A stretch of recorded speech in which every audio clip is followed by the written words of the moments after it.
Baik, yuk untuk mencairkan suasana, Gusti pengen mengajak kalian ice breaking terlebih dahulu.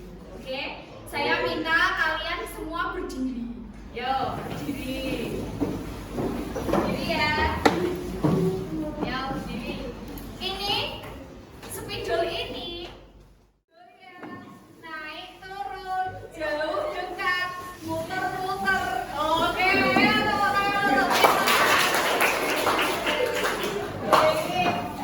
mempelajari tentang literasi emosi. Literasi emosi. Nah, tujuannya apa toh?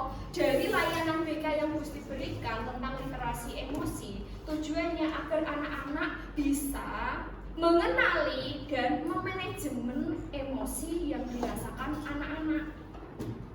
Fight atau flight. Fight atau flight. Fight itu kamu bertahan atau flight kamu lari. Coba, adakah yang mau mengungkapkan emosi yang dirasakan pagi ini? Ayo, dengan emosi bahagia, emosi sedih, khawatir, ada nggak? Ayo, Gusti minta perwakilan dua atau mencerminkan atau menggambarkan emosi kamu pada pagi hari ini. Dada, kamu perasaannya hari ini bagaimana? Senang. Karena apa senangnya? Karena bertemu dengan teman-teman. Aplaus untuk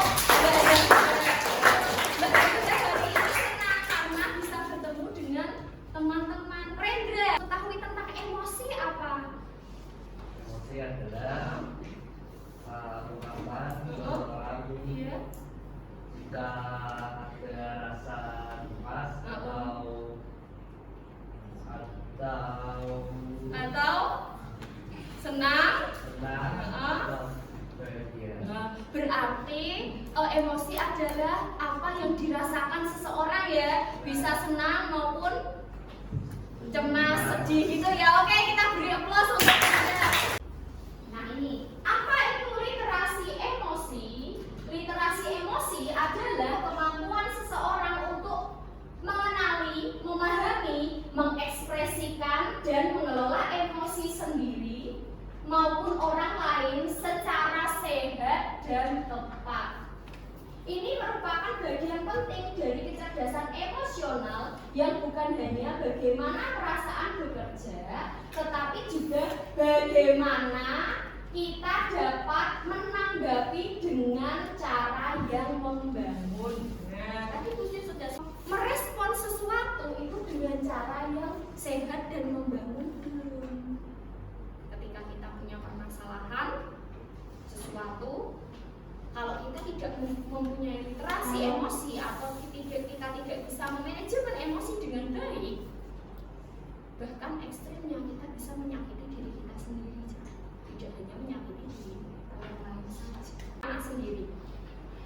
Kalau Gusti beri skala 1 sampai 10, manajemen emosi kamu itu ada di nomor berapa? Bening 1 sampai 10. Tingkat pengendalian emosi kamu mampu mengendalikan emosi kamu ada di skala berapa? 7,5 kata Bening. Kenapa 7,5? Enggak 8, 9 atau 10? Karena kalau suasana hati saya belum kayak gimana ya, belum ada kan ada kayak bad mood. Iya, betul. Saya kalau merasa belum bisa menanggapi hal yang dilakukan mungkin teman saya ngapain itu kan saya langsung menanggapinya kayak kurang baik. Tapi terkadang kalau emang diri saya sudah bisa mengontrol emosi, waktu saya senang atau apa itu pasti mengontrol apa ya, kayak menanggapi teman saya tersebut itu dengan cara yang sehat dan tepat. Sehat dan tepat. Oke, bro, tepat untuk Bening. Jadi kalau menurut Mbak Bening itu Bu, tergantung mood saya saat itu Bu. Ketika saya baru banyak masalah, bad mood, ada ada masalah lagi yang dilakukan oleh teman saya, ya saya menanggapinya kurang dengan cara yang kurang sehat. Tetapi sebaliknya, ketika saya sedang moodnya bagus, sedang bahagia seperti itu, ketika ada masalah, saya menanggapinya dengan cara sehat dan membangun. Nah, itu manusiawi anak-anak, tidak apa-apa. Orang yang mulai emosi di antaranya mampu menyadari dan menyebutkan emosi yang sedang dirasakan. Jadi anak-anak bisa menggambarkan emosi apa yang sedang dirasakan. Jadi dia mampu menyadari dan menyebutkan emosi apa yang sedang dirasakan. Saya sedang jengkel, kalau ibarat cuaca, kalau kamu sedang jengkel, kamu ibaratnya cuaca mendung, cuaca hujan, cuaca mendung ada petirnya, atau petir bledek saja, bledek yang menyambar-nyambar, karena saya marah semarah-marahnya. Bisa apa? Menggambarkan. Terus tidak mudah meledak saat emosi negatif muncul. Adakah di sini yang masih bermeja ketika emosi? Tidak ada. Adakah di sini, mohon maaf, yang mengeluarkan kata-kata mutiara? Tapi kebalikannya ya. Tahu cara yang tepat untuk mengekspresikan perasaan.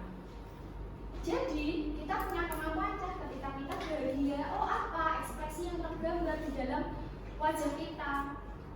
Oh, selebrasi apa yang kita lakukan ketika kita bahagia? Ini cara, kamu tahu caranya. Tepat untuk mengekspresikan perasaan. Kalau sedih yo menangis, nangisnya nangis yo. Kamu harus tahu waktu ketika kita harus bangkit dan berjuang lagi. Lanjut, mampu memahami dan berempati pada perasaan orang lain. Kalau kita tahu teman kita sedang sedih, ya jangan disuwurke. Punya rasa empati. Empati dan simpati itu sama nggak, Cak? Tidak. Lebih dalam mana?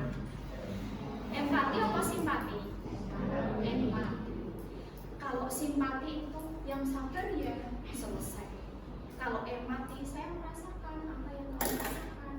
Kalau Gusti ada di posisi kamu, kalau saya ada di posisi kamu, saya pasti juga akan merasakan hal yang sama. Beda nggak, Cak? Beda. Jadi kalau simpati itu sekedar oh iya toh, kamu lagi ada masalah toh, selesai. Tetapi kalau empati, kita merasakan apa yang orang lain rasakan. Wah, saya kalau jadi kamu, belum tentu saya sekuat kamu, sehebat kamu. Itu kata-kata empati. Kalau kata-kata simpati, sabar ya.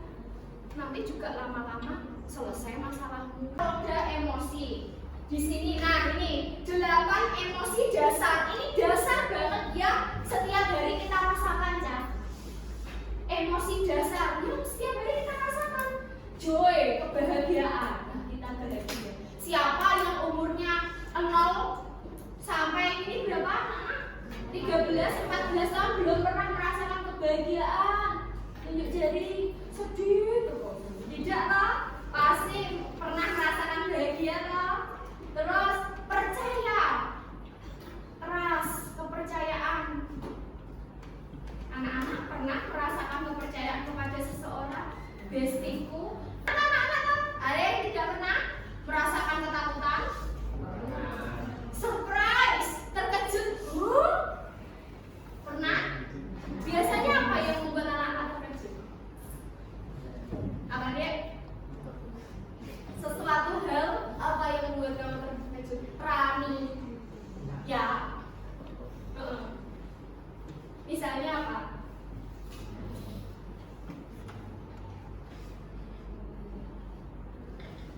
Hah? Nggak tahu.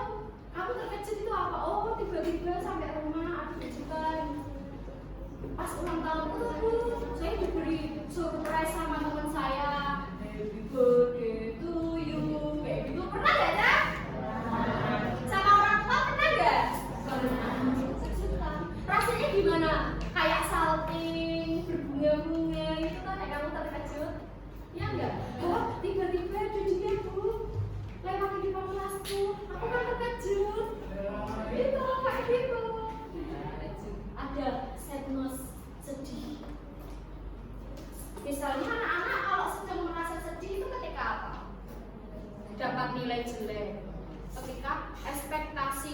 tidak sesuai dengan realitanya. Betul? Pasti kita merasakan sedih. Introspeksi, oh ini yang membuat saya sedih, ini yang membuat saya bangkit. Saya sudah tahu kesedihan saya karena ini, saya juga sudah tahu hal yang membuat saya harus bangkit, harus bisa memotivasi diri saya. Ya, saya harus survive, saya harus fight, berjuang, bertahan, dan lain-lain. Ada yang tidak pernah merasakan ketakutan? Surprise, terkejut, pernah? Biasanya apa yang membuat anak-anak terkejut? Apa dia? Sesuatu hal apa yang membuat kamu terkejut? Rani, ya. Misalnya apa?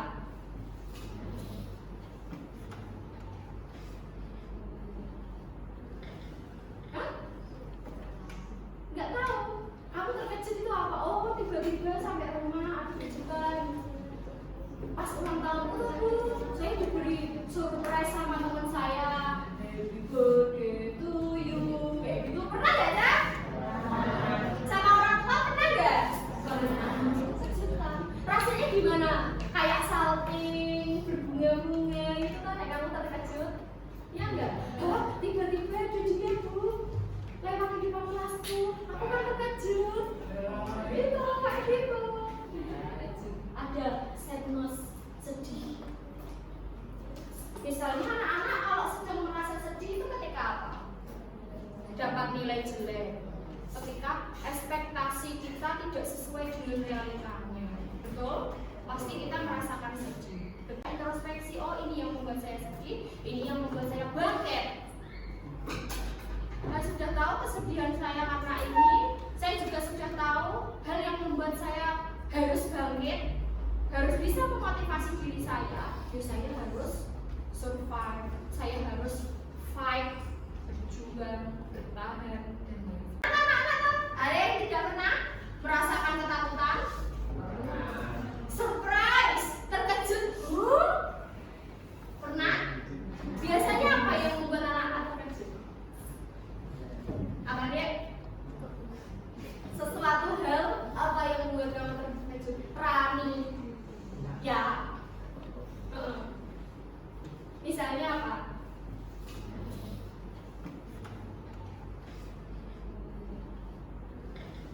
Hah? Nggak tahu. Kamu terkejut itu apa? Oh, tiba-tiba sampai rumah ada kejutan. Pas ulang tahunku tuh, saya diberi surprise sama teman saya. Happy birthday to you. Kayak gitu. Pernah nggak, Cak?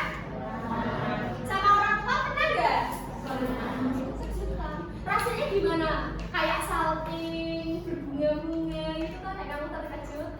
Ya enggak? Oh, tiba-tiba ada dia, Bu. Lewat di depan kelasku, aku kan terkejut. Itu kayak gitu. Ada sadness, sedih. Misalnya anak-anak kalau sedang merasa sedih itu ketika apa? Dapat nilai jelek. Ketika ekspektasi kita tidak sesuai dengan realitanya. Betul? Pasti kita merasakan sedih. Introspeksi, oh ini yang membuat saya sedih, ini yang membuat saya bangkit. Saya sudah tahu kesedihan saya karena ini, saya juga sudah tahu hal yang membuat saya harus bangkit, harus bisa memotivasi diri saya. Ya, saya harus survive, saya harus fight, berjuang, bertahan, dan lain-lain. Nah, ini 3 contoh penerapan emosi yang baik, yang membangun. Misalnya 1, seorang siswa sedang merasa kecewa karena ala lomba memilih untuk menulis jurnal harian untuk menyalurkan emosinya. Kalau ketika anak atau siswa yang belum bisa meliterasi emosinya dengan baik, memanajemen emosinya dengan baik, apa yang dilakukan? Saling menyalahkan. Kalau itu lombanya tim, terus guru-guru gue waktunya tidur di kamar toh, mau jawabnya kurang benar, orang-orang gue caranya, mau jadi aku tak jawab, tapi bagi aku jawab. Nah, itu contoh siswa yang belum mampu untuk meliterasi atau mengenali atau membangun emosinya dengan baik. Tetapi ketika seorang siswa yang sudah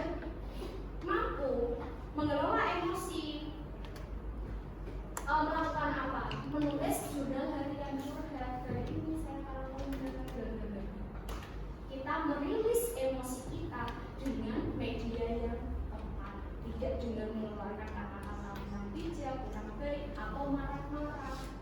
Ada lagi, ketika marah pada teman, remaja mampu berkata, maaf ya, aku butuh waktu untuk menenangkan diri dulu, tanpa dia berteriak atau berkata kasar. Misalnya kamu di jalan tadi mau berangkat sekolah, ban sepedamu bocor, padahal jam pertama kamu mau ulangan, kamu merasa marah. Wah, banmu bocor bareng, ini aku jadi kesopanan kok. Kamu ada salah satu temanmu mendekati kamu, wajahmu kok gak kayak biasanya, kamu marah-marah sendiri. Kalau kita nggak punya manajemen emosi dengan kenapa kamu melakukan sebenarnya? Tetapi kita bersikap atau memilih untuk maaf ya, aku butuh waktu untuk menenangkan diri. Berarti dia sudah punya manajemen atau pengelolaan emosi dengan lagi. Remaja bisa memahami bahwa temannya bersikap cuek karena sedang punya masalah keluarga, bukan karena tidak suka padanya. Misalnya hari ini, oh Fatihah kok murung ya? Kenapa? Jangan-jangan aku salah sama dia. Nggak tahunya dia baru aja masalah keluarga. Jadi kita harus memahami, oh mungkin dia baru ada masalah keluarga di rumah. Oh gak karena maunya jengkel kok kamu. Jadi kita bisa bersikap dengan tepat dan membangun ketika kita merespon segala sesuatu yang terjadi di sekitar kita yang hubungannya dengan emosi. Lagi. Nah, manfaat literasi emosi. 1. Meningkatkan kesejahteraan psikologis, membantu mengambil keputusan yang sehat, meningkatkan hubungan sosial, meningkatkan kepercayaan diri, mengurangi resiko stres dan konflik. Nih, ada manfaatnya aja. Lalu, cara melatih literasi emosi. 1. Membangun kesadaran emosi, menamai dan menyebutkan emosi, menulis jurnal emosi, melatih pernafasan dan relaksasi, berbicara dengan orang yang dipercaya. Kata kuncinya, berbicara dengan orang yang dipercaya. Jangan sampai emosimu itu menjadi konsumsi publik. Jangan sampai emosimu itu diketahui oleh semua orang. Boleh kamu cerita, merilis emosimu kepada orang yang betul-betul kamu percaya. Boleh sahabat kamu, orang tua. Bentuklah menjadi 6 kelompok. Masing-masing kelompok terdiri 6 sampai 7 orang. Kelompok 1 dan 2 membuat papan cuaca. Nanti contohnya silakan buka di kelompok 3 dan 4 roda pilihan emosi. Roda pilihan yang seperti apa ya Bu? Kelompok 5 dan 6 emoticon tracker. Bagaimana ya Bu? Silakan bergabung dengan kelompoknya. Kemudian kamu diskusi, silakan membagikan ini. Nanti kamu tulis di sini hasil dari kelompok. Oke, nah kamu bisa memanfaatkan Canva atau Kapkut atau apapun sebelum kamu menyalin pekerjaanmu di kertas. Oke, paham? Jadi ini kelompok 1, kelompok 3, kelompok 2, kelompok 4, kelompok 5, kelompok 6. Oke, kelompok 1, kelompok 3. Ini mana? 6. Iya. Ini. Oh ya oke, berarti kelompok 1. Sini. Kamu mana? Ini. Berarti kelompok 3, kelompok 2. Kelompok 4, kelompok 5, kelompok 6. Oke? Sudah? Kamu mana? Oh ini, yuk, gini weh, perwakilan kelompok silakan mengambil satu-satu. Ya.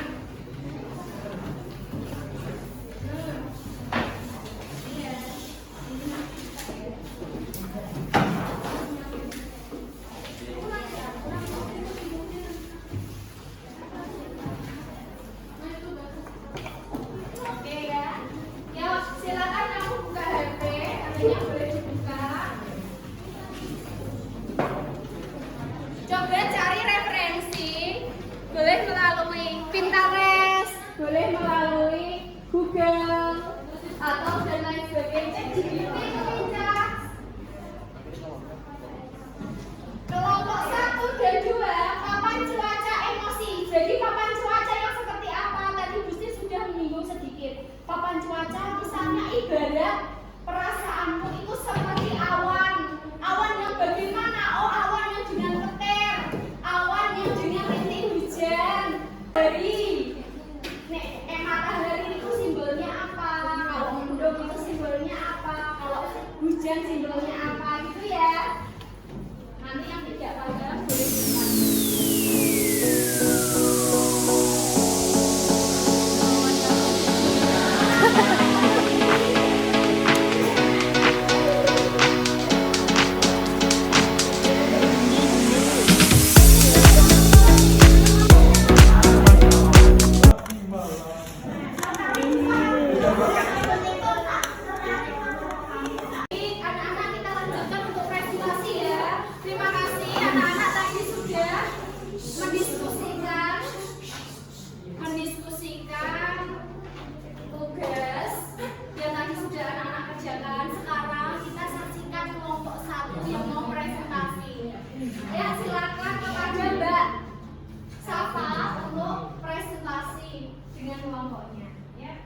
Assalamualaikum warahmatullahi wabarakatuh. Waalaikumsalam warahmatullahi wabarakatuh. Selamat siang teman-teman. Siang. Hari ini saya dan kelompok saya Wes lanjut kok tak katen.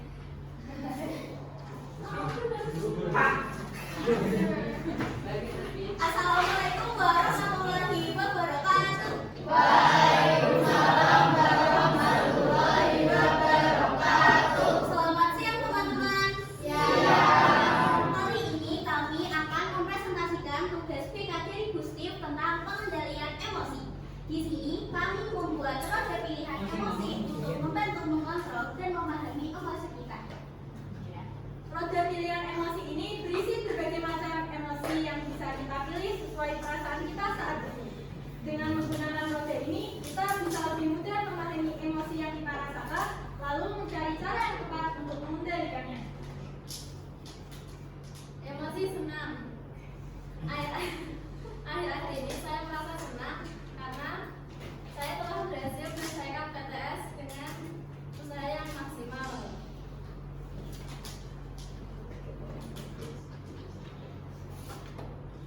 Saya beberapa hari ini sedang takut untuk mengalami remedi karena saya belum mempersiapkan PTS semaksimal mungkin, tapi saya berusaha untuk tidak khawatir atau cemas.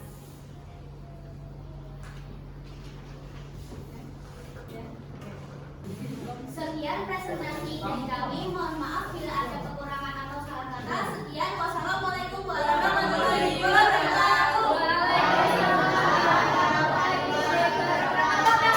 Kita sudah melaksanakan presentasi ya.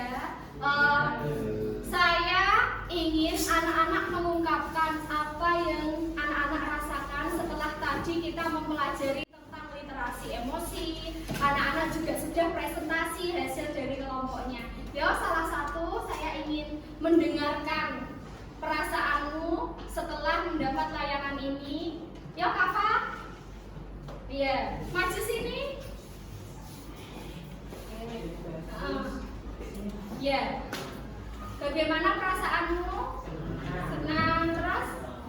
Terus agak khawatir Ada agak khawatir. Kenapa khawatirnya? karena mengerjakan tugas yang membuat emosi. Terus? Harus senang karena belajar tentang emosi. Belajar tentang emosi. Perasaan pelajaran. Oke ya.